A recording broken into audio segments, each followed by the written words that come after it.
Sesaat lagi Anda akan mendengarkan program Renungan Sahabat Seperjalanan bersama Pendeta Wendy Pratama. Selamat mendengarkan.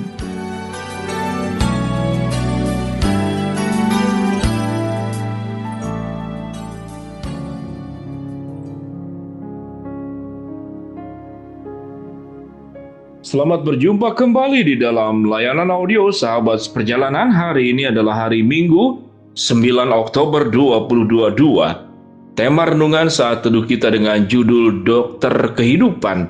Dokter Kehidupan, firman Tuhan terambil dalam kitab Lukas pasal yang kelima, ayat yang ke-31 sampai dengan ke-32. Lalu jawab Yesus kepada mereka, katanya, "Bukan orang sehat yang memerlukan tabib, tetapi orang sakit.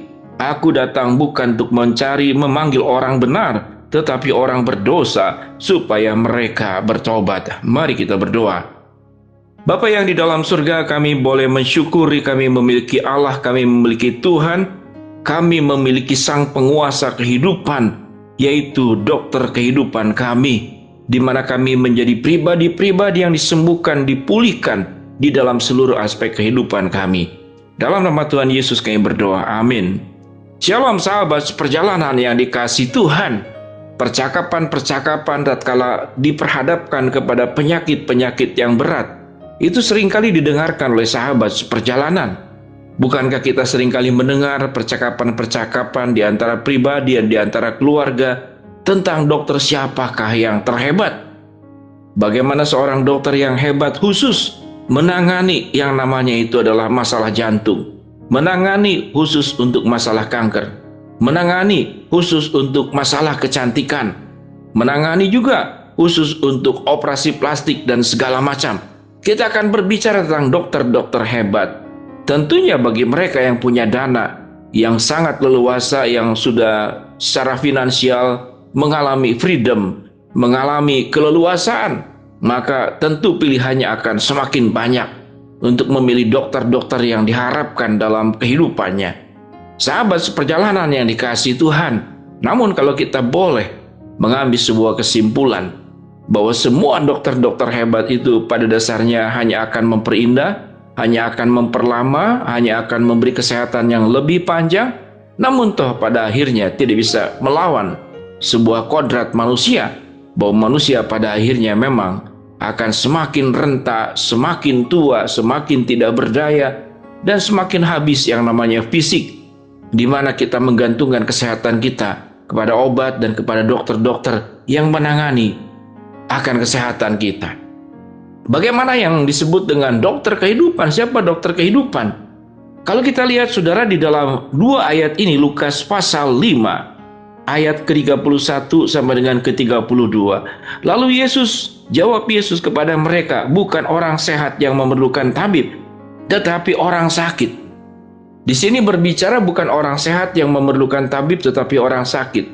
Yesus menyatakan dirinya dan sudah memang terbukti bagaimana Yesus punya kemampuan menyembuhkan berbagai macam penyakit. Kuasanya itu ada di dalam diri Tuhan Yesus. Penyakit-penyakit yang pada waktu dahulu itu tidak ada imunisasinya, termasuk kusta salah satunya. Itu tidak ada, sehingga mereka itu diasingkan karena sangat menular. Kusta, buta, lumpuh, bahkan mati.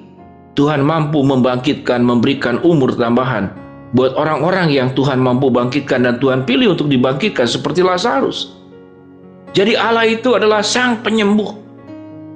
Dan Allah itu adalah pribadi yang sangat luar biasa di dalam diri Tuhan Yesus Kristus.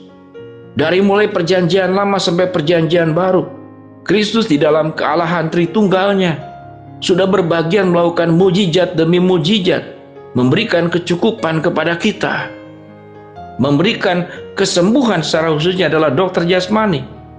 Namun siapa itu dokter yang disebut bagian aspek-aspek yang lain? Yesus pun boleh dikatakan adalah dokter jiwa.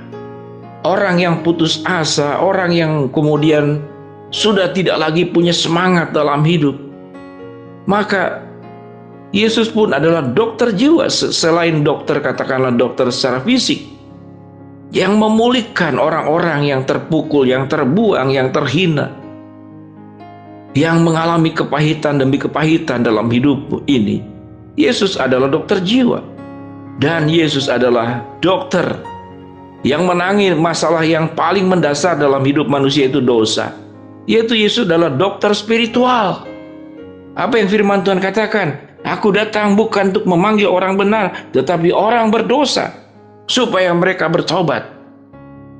Jadi Yesus menyelamatkan, menyembuhkan, mengampuni, memulihkan. Semua predikat terbaik ada di dalam diri Yesus. Sehingga kita boleh mengatakan bahwa Yesus adalah dokter kehidupan. Tidak hanya sebagai dokter yang menyembuhkan fisik, tidak hanya sebagai dokter yang menyembuhkan secara psikis kejiwaan, tidak hanya dokter yang kemudian menyelesaikan masalah spiritual, masalah dosa. Semuanya ada lengkap di dalam diri Tuhan Yesus Kristus. Dan dialah dokter kehidupan.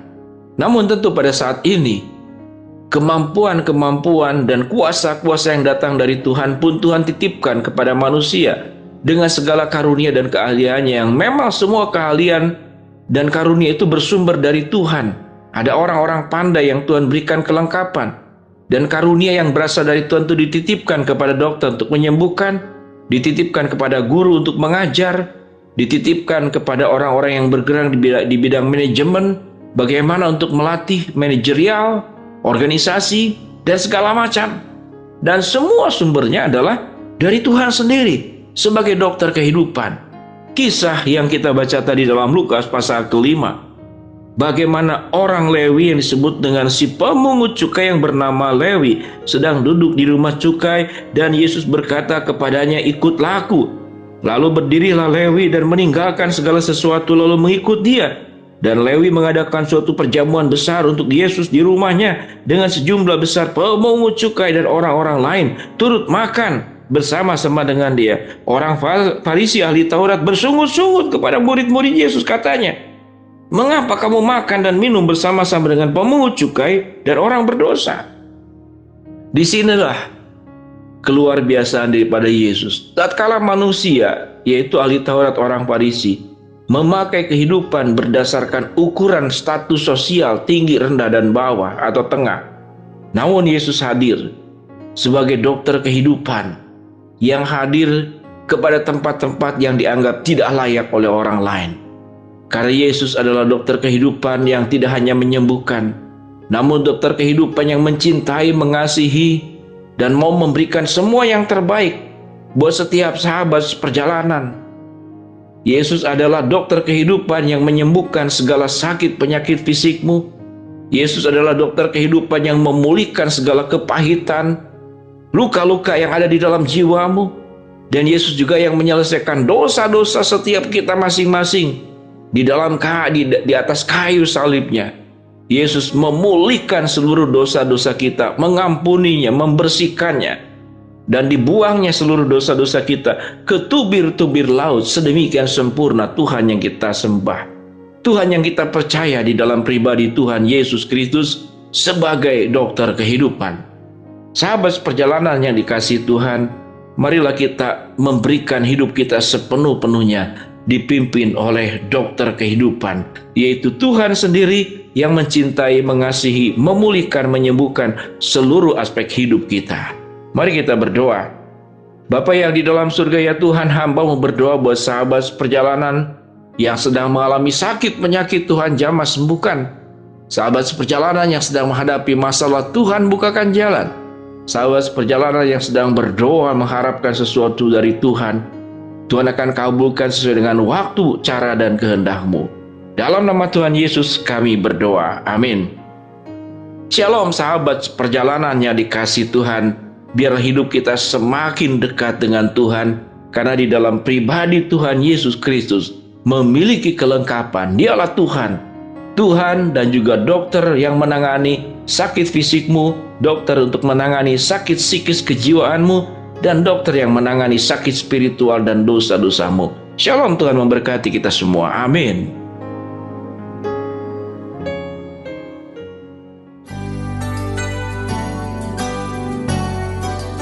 Anda baru saja mendengarkan program Renungan Sahabat Seperjalanan bersama Pendeta Wendy Pratama. Terima kasih atas perhatian Anda. Tuhan Yesus memberkati.